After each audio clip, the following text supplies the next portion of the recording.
Многу од вас сте огледале Господар на прстените, како и мене. Јас сум фан на тој филм. Самата куќа ја направив според инспириран од Хобитот до некаде и сум ги читал книгите на Толкин, според кој е направен филмот Господар на прстените, но малку од вас знаат дека голем дел од работите во филмот во Господар на прстените се земени од нашата македонска митологија. А сега ќе ви кажам и за кои работи мислам. Сите знаете дека во филмот и во книгата действието се одвива во Средната земја или во Middle Earth наречена во филмот. И кога го прашуваат Толкин за инспирацијата за Средната земја, тој во едно од неговите интервјуа кажува дека тоа е земено од митологијата на старите народи, односно дека некои од најстарите народи на оваа земја верувале во тоа дека ние живееме во Средната земја или на Средната земја. А покрај тоа, со Средната земја, кој што ќе го обработам највеќе во ова видео, мене што им беше најинтересно, затоа што е тоа поврзано со нашата митологија, сега ќе ви кажам и како. А друго нешто кое што Толкин го спомнува во своите книги и во филмот, а тоа е некои од топонимите, како што е градот, големиот бел град наречен Манастирит, а старото име на Битола е Манастирец, што наликува многу на тој назив во филмот.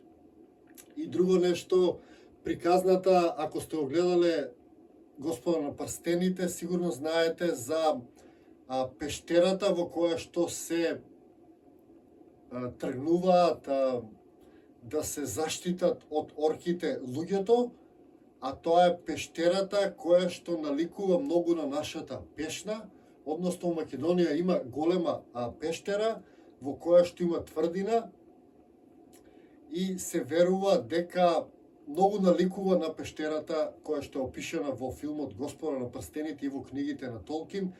Дури и нашата легенда за таа пештера е слична како на действието во филмот. Ќе ја прочитам и таа приказна уште малку, меѓутоа се вратам сега на тоа што ми е мене најинтересно, односно за долната, горната и средната земја, односно дека ние македонците веруваме според нашата митологија дека живееме на Средната земја, како што ја опишува Толкин во филмот или Middle Earth. И ќе ви прочитам некои сведоштва, некои пишани работи што ги има за Средната земја. Не можев многу да најдам, секогаш кога истражувам за нашата митологија, доаѓам до оскудни информации и ги нема и почнам да верувам дека во таа црна Европа и ни стои свет дека има повеќе во архивите за нашата митологија отколку што имаме ние кај нас, односно дека голем дел од нашите пишани работи се изнесени и се чуваат по тие нивни архиви, па затоа писатели како Толкин и други може лесно да дојдат, полесно да дојдат од нас до нашата митологија. За нас е забранета и скриена таа митологија, често сум зборувал на таа тема. Меѓутоа, еве од нешто што најдов за Средната земја. Тоа викаат, ние сме биле во Средна земја, под нас имало народ, кажуваат старите. Вода имало и народ имало под нас. И кажуваат луѓето, и таму имало луѓе што живееле. Некои мали луѓе биле. Во некој свет биле 200 години живееле. На 100 години се жениле и велеле, мал го жениме. 100 години имал и се женел. Ние сме во средина. Тие на долната земја подруг народ биле, понизок народ. Колку кокошка шо чекорила, толку тие луѓе одиле. Малку пониски, ама 200 до 300 години живееле. На долната земја живееле орли, вековити, не умирале тие. Некоја вода таму пиеле. Таа вода се викала бесмртна вода. Значи, затоа се вика живееш како орел. Порано децата мали ги заранувале со месо од орел. Ги заранувале и живееле по 100 години. Кога ќе се родело детево, мевце му чувале за да го заранат. Имало некој слушнав јас во нашето село, по 100 години горе што живееле, викаа од орел за рането, за тоа 100 години живеат. Ова е информација добиена од Ордан Пожарски, роден 1930 година во село Полчисте, Мариово. Потоа има други пишани работи, еве, долу луѓе, горе луѓе, ние среде. Ние сме биле на среде сме биле. Долу луѓе, горе луѓе, ние среде. Затоа вие сега мажите редите ремени, ние жените редиме појаси. Затоа сме се опашале по средина, зашто сме биле среде. А долните луѓе си биле исто луѓе како нас. Не голи, горните се голи, а долните не. А долните исто како нас биле облечени. И тие на долната земја се живеат како нас. Ке ги гледаш како да речиме на сон, на соне. Ке се најдиш некаде во некоја пустина и ке ги гледаш. Ова кажала Пара Голицовска, родена 1907 година во село Октиси, Струга. Потоа има друго сведоштво за нашата митологија. Старите велат дека ние сме живееле на средно место, сме биле и озгоре и оздола, во средина сме биле. Ова е од Абдули Уснија, па има цели приказни за долната земја, кои што се долги. Иначе овие ги читам од книгата на Танас Вражиновски. И има напишано 5-6 раскази за средната земја,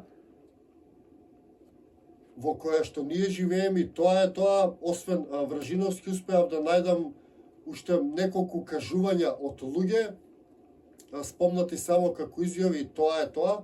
Меѓутоа, сваќате што сакам да ви кажам, и дека ние го имаме тоа верување во нашата митологија, дека сме живееле на средна земја. Како што кажува и Толкин во филмот. А освен за средната земја, ви кажав дека ќе ви спомнам и за пештерата Пешна, во за која што во секој случај и наизглед и визуелно изгледа како пештерата од филмот. Значи, пештерата од филмот е представена како голема пештера со тврдина напред, заштитена со ѕидови, во која што луѓето се криеле кога имале окупатори. И така и нашата приказна за Пешна е слична како во филмот. Ако знаете, во филмот, за да ги поробат луѓето, за да ја навлезат во таа тврдина, они им го минираат изворот на вода и на тој начин успеваат да освоат таа тврдина. И верувајте, приказната за таа тврдина ја имаме и ние, односно за тврдината Пешта, односно кога се биле нападнати од некој окупатор, луѓето се засолниле во таа пештера и окупаторот по неколку неуспешни обиди не успеал да ја освои таа пештера и тие направиле обсада на таа пештера, на таа тврдина и отишле во околните села и барале луѓе и ги измачувале за да им ја откријат слабата точка на тврдината. А тајната им ја открила некоја баба која им кажала дека има вода, дека има само еден извор на вода во тврдината и дека доколку го најдат, луѓето внатре ќе бидат принудени да се предадат. И таа војска земала неколку коњи кои биле нахранети со солена храна и биле оставени ден-два без вода. Потоа биле врзани на неколку локации од источната страна на тврдината, од каде што се претпоставувало дека минува каналот. Еден од коњите, насетувајќи подземна вода, почнал да копа, пошто бил пронајден и веднаш прекинат подземниот канал. Без вода, луѓето немале друг избор, па така некои решиле да се борат до смрт, а некои се предале и во окови биле одведени. Значи, во е легендата за тврдината Пешта, која што е многу слична, ако сте огледале филмот, за действието на филмот, така да мислам дека и ова приказна која што е употребена во филмот е земена од нашата митологија. И јас истражувам на вие теми и не знам дали успеам да ви го доловам моментот, меѓутоа малку ако истражите ќе видите дека за таа митологија за која што зборува Толкин е токму нашата митологија, за која што за жал ние знаеме многу малку. Јас се осеќам како осамен на оваа тема некогаш, затоа што многу малку се знае. Значи имаме луѓе така наречени историчари и ред друго работи кои што се приклонети на другата митологија, знаете сите грчка, римска и така натаму, а не на нашата. А нашата митологија се употребува во светот дури и за филмови. Немам јас ништо против тоа.